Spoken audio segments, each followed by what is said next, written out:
Ouverture ce matin des travaux de la revue à mi-parcours de la phase 2 du projet d'appui à la réforme du secteur de l'éducation au Tchad. Travaux coprésidés par le ministre de l'Économie et de la Planification du Développement, du ministre de l'Éducation nationale et celui de l'enseignement supérieur et du représentant résident de la Banque mondiale au Tchad en présence des acteurs du système éducatif tchadien. Des détails avec Abdel Hadi Mohamed Saleh. Le gouvernement de la République du Tchad a déployé ces dernières années des efforts considérables dans le sens de l'amélioration des qualités de l'enseignement. Lors de la revue à mi-parcours du projet d'appui à la réforme du secteur de l'éducation au Tchad par CEP2, les représentants résidents de la Banque mondiale au Tchad a cité le rôle que joue son institution dans le domaine de l'éducation.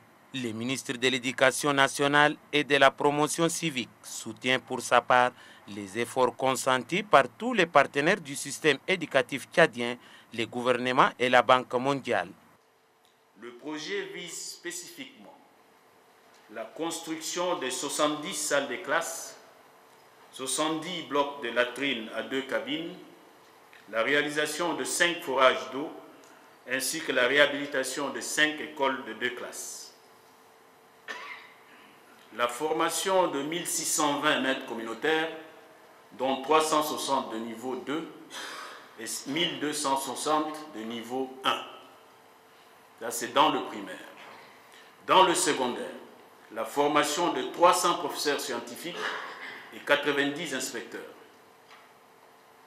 La dotation des écoles du zone du projet de 465 751 manuels, 10 000 guides pédagogiques et 10 000 manuels de gestion.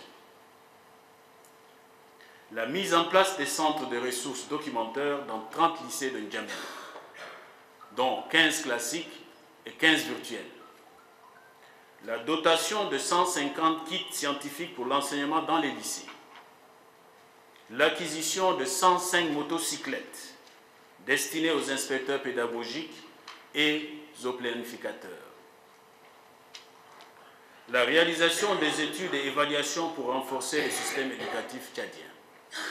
La mise en place d'un système de suivi et évaluation du secteur de l'éducation. Ouvrant les travaux, le ministre de l'Économie et de la Planification demande aux participants d'être assidus lors de cette évaluation à mi-parcours.